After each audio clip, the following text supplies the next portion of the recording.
నేను వెంకయ్య స్వామి స్వయాన తమ్ముడు కొడుకుని, ఆయన మా నాయన ఒక తోబెట్టులు, అంటే ఒక తల్లి బిడ్డలు. కాబట్టి మేము ప్రతి సంవత్సరం గొల్లమూడి వెంకయ్య స్వామికి ఆరాధనకు ఉత్సవాలు పోతాం. అది సంవత్సరానికి ఒకసారి. అది ఎందుకు అని అంటే నా మ్యారేజ్ డే, నా కూతురు పుట్టినరోజు. కాబట్టి ఆ శుభ సందర్భం అనేది మేము ప్రతి సంవత్సరం ఆరాధనకి కుటుంబ సమేతంగా పోతాం. మిగతాప్పుడు ఏదో పోతా వస్తూ ఉంటాను, అవన్నీ లెక్కలేదు.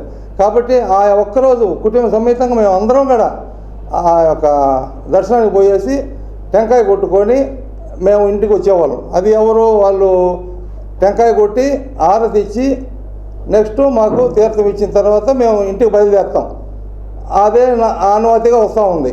కాబట్టి మాకు మొన్న ఆరాధన రోజు ఏం జరిగిందంటే, ఆ బాలసుబ్రహ్మణ్యం గారు మాకు ఆరతలు ఇవ్వకుండా, దానికి ముందు కారణం ఏంటంటే మమ్మల్ని దర్శనానికి పంపించాల సెక్యూరిటీ గార్డులు వాళ్ళు. కానీ వాళ్ళు ఎవరో నేను ఎవరో వాళ్ళకి తెలియదు, నేను వాళ్ళకి తెలియదు. ఏంటంటే ఆరాధనకి ఎవరో ఒకరు కిబులు సర్దడానికి వస్తారు. కాబట్టి నేను వెంకయ్య స్వామి తమ్ముడు కొడుకుని మమ్మల్ని ఎందుకు దర్శనానికి పంపించరు కాబట్టి అని అడిగితే మాకు ఈవో గారు చెప్పారండి, మీరు ఎవరు మమ్మల్ని అలో చేయొద్దన్నారు అని అన్నారు. సరే అదేందండి మీరు పోయి ఆయన అడగండి అంటే, మీరు పోయి అడగండి అని నన్ను మెడపెట్టి నెట్టారు. కాబట్టి ఎందుకు నన్ను నెట్టుతున్నారని ఆయన జరిగిన దానికి సరే వాళ్ళు పక్కన వాళ్ళు ఉన్నారు కమిటీ మెంబర్లు, వాళ్ళందరూ చూస్తూనే ఉన్నారు. తెలుసు నేనెవరు వాళ్ళకి తెలుసు, కానీ వాళ్ళు పట్టించుకోలే. తర్వాత అది జరిగిన తర్వాత సరే నేను దర్శనానికి పోయిన తర్వాత తాళం వేశారు, నన్ను పంపించకుండా తాళం వేశారు. అప్పుడు అక్కడ పక్కన సుబ్రహ్మణ్యం వాళ్ళ సంబంధించిన వాళ్ళు ఒక ఆయన ఉన్నాడు. ఆయన ఏమండి తాళం తీయండి అని అడిగితే అతను తర్వాత తాళాలు తీశారు. తాళాలు తీసిన తర్వాత ఊరికి ఆర్తిచ్చి పంపించండి వాళ్ళకి అని అతని పేరు హరిబాబు అని అతను ఆర్తిచ్చి పంపించమన్నారు. కాబట్టి ఆర్తిచ్చి పంపించడం కాదు హరిబాబు, మాకు కొబ్బరికాయ కొట్టండి, ఆర్తి ఇవ్వండి, తర్వాత మాకు ఏముంది చెడగోపురం పెట్టిన తర్వాత మేము వెళ్ళిపోతాం. కాబట్టి ఇది మా ఆనుమతి వస్తుంది. నువ్వేంటంటే లేదు అదంతా మాకు ఈవో గారు చెప్పారు, అట్లా ఆర్తలు ఇవ్వడం వరకే మాకు పర్మిషను, మీకు టెంకాయ మేము కొట్టొద్దు అన్నాడు. మీ పాటికి అది మీరు ఆయన పోయి అడగండి అన్నారు. సరే నేను పోయి నేను అడిగాను. ఏమని అడిగాను అంటే, నేను ఏలు పెట్టి చూపిలా. ఆయన కొత్తగా ఇప్పుడు నా మీద అలికడేసాను. నిన్న ప్రెస్ మీట్లో చెప్పాడు, నిన్ను ఏలు చూపించి నీ ఎంత తోలొస్తాను అని ఏలు చూపించాడు అని నిన్న ప్రెస్ మీట్ పెట్టాడు. దాంట్లో చూపించాడు నేను ఏలు పెట్టి చూపించానని.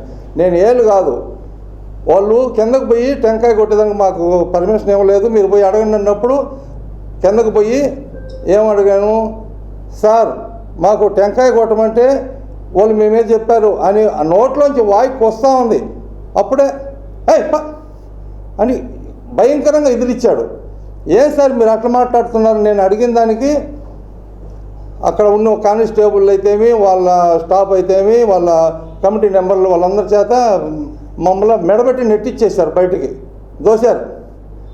కొంతమంది సొక్క పట్టుకొని దోశారు, కొంతమంది మెడబట్టుకొని దోశారు. ఇంకా పోలీసు ప్రవర్తనలు అంటే ఇంక వాళ్ళు చెప్తే ఇంక అది మనం చెప్పాలే. కాబట్టి వాళ్ళు అనేక రకాలుగా మమ్మల్ని దూషించారు. చిన్న 4 సంవత్సరాలు మనవరాళ్ళు, చిన్న బిడ్డలు, ఆడవాళ్ళు, వాళ్ళని కూడా అందరూ ఆడవాళ్ళు అనేది కూడా చూడకుండా అందరూ కలిసి మెడబెట్టి బయటకు నెట్టారు. కాబట్టి మాకు అన్యాయం జరిగింది. దీని మీద మేము ప్రెస్ మీట్ పెట్టాం ఆగస్టు 24 రోజే. ఆ రోజు పెట్టిన దానికి ఆయన ఏమేమో చెప్పి దానికి ప్రెస్ మీట్లో నిన్న ఆయన ప్రెస్ మీట్ చెప్పిన దానికి ఈరోజు ఈ సమాధానం పెట్టాల్సి వచ్చింది. కాబట్టి దీనికి కారణం ఆయన ఏలు పెట్టి చూపించాడు నా పైన, నీ ఎంత చూస్తానన్న దానికి ఉదాహరణగా నేను చెప్తున్నా.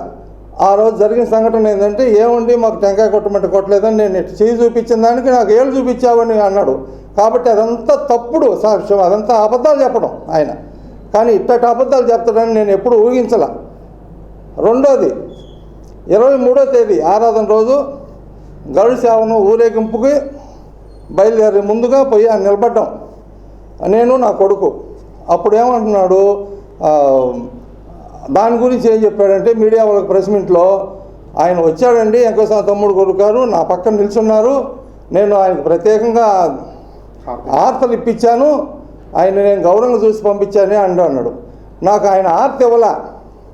ఆయన ఇచ్చిన ఆర్తి ఏంది, వెంకయ్య స్వామి ఊరేగింపు బయలుదేరి ఊరేగింపుగా పోతుంటే గరుడ వాహనం ఉభయము దేవుడికి ఆర్తి ఇచ్చారు.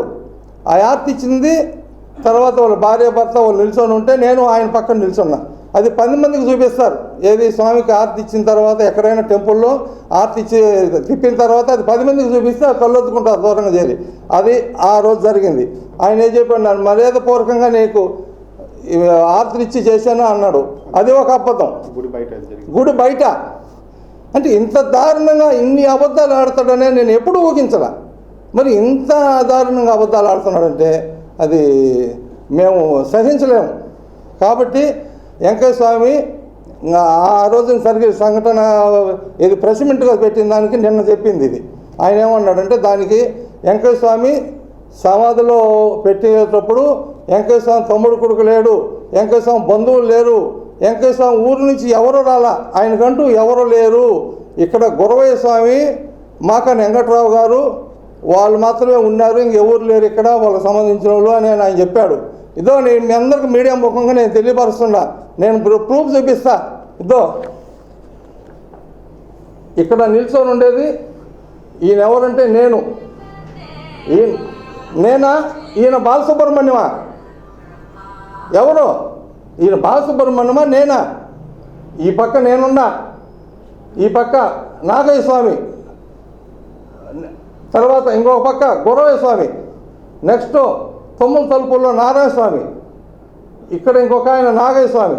వీళ్ళంతా స్వామికి శిష్యుల మధ్యలో నేను ఒకడిని. కాబట్టి నా చేతికి వెంకయ్య స్వామిలో సమాధులు పెట్టా. ఇది ఒక అబద్ధం చెప్పాడు ఆయన. అంతే మీడియా మూలకంగా ఫోటో రూపంగా చూపిస్తున్నా.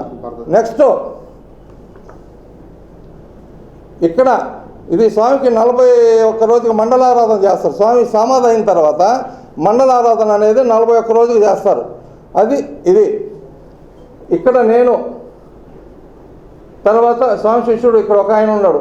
ఇక్కడ నాగతాతని ఈయన కళ్ళు కనపడవండి, ఈయనకి కళ్ళు కనపడవు. అయినా కళ్ళు కనపడకపోయినా గొల్లమూడి అనికాపల్లికి పోయి అన్నం టిఫిన్తో అడుక్కొచ్చి భక్తులకి స్వామి శిష్యులకి పెట్టేవాడు. ఈయన స్వామి కాడ కనీసం 17 సంవత్సరాలు, స్వామి సమాధి అయ్యేటప్పటికి 15-16 సంవత్సరాలు నా వయసు. ఆ వయసులో స్వామి సమాధి చెందిన తర్వాత స్వామికి ఎవరు లేరని ఆయన అన్నాడు. దానికి సాక్ష్యం నేను చూపిస్తా. స్వామి సమాధి చెందిన తర్వాత కోనేట్లోకి పోయి నీళ్లు తీసుకొచ్చి హిందూ సంప్రదాయంగా కొత్త కుండతో నీళ్లు తెచ్చి ఎవరికైతే గుడ్డలే సమాధిలో పెడతారో తడిగుడ్డలతో కుండతో నీళ్లు తెచ్చి స్వామి సమాధులు పెడతారు కదా, అదేవిధంగా హిందూ సాంప్రదాయకంగా కొత్త కుండతో నీళ్లు తెచ్చి కొత్త గుడ్డలు కట్టుకొని స్వామికి నీళ్లు పోస్తే స్వామిని సమాధిలో పెట్టారు. కానీ అది ఎవరు పెట్టలేదండి. ఆయనంతా అనవసరం.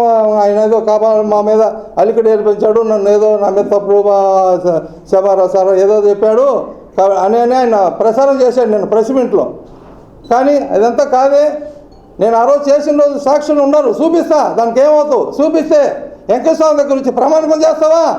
నీ బిడ్డను తీసుకొచ్చి ప్రమాణకం చేయి. నేను నా బిడ్డలతో తీసుకొచ్చి ప్రమాణకం చేస్తా, తడ్డుగుడ్డలతో ప్రమాణకం చేస్తా. కర్పూరం వెలిగిస్తే కర్పూరం ఆర్పేయి. ప్రమాణకంగా నువ్వు చెప్పింది తప్పుడు సాక్ష్యము, ఇది తప్పు, మా మీద కావాలని చేస్తున్నావు అని నువ్వు చెప్పి ఆరోపణ చేసావు కదా. ఆ విధంగా ఏదన్నా అవకతవకలు జరిగి నేను ఏదన్నా నీ మీద ఏది చేసుంటే నేను బిడ్డలు తీసుకొచ్చి ప్రమాణకం చేస్తా తడిగుడ్డలతో. చెయ్యి. వెంకయ్య స్వామి నువ్వు స్వాముల సమాధులలో పెట్టలేదు, ఆయనకి ఎవరు బంధువులు లేదని నువ్వెన్ని చెప్పావు కదా, అది నిజమా అబద్ధమా? కాబట్టి అది అబద్ధమని నేను చెప్తున్నా. నువ్వు నిజమని నువ్వు ప్రమాణకం చేస్తావా? ఈ వీడియో కనుక మీకు నచ్చినట్లయితే లైక్ చేయండి, షేర్ చేయండి, కామెంట్ చేయండి మరియు సబ్స్క్రైబ్ చేయండి. చూస్తూనే ఉండండి లిమ్రా టీవీ.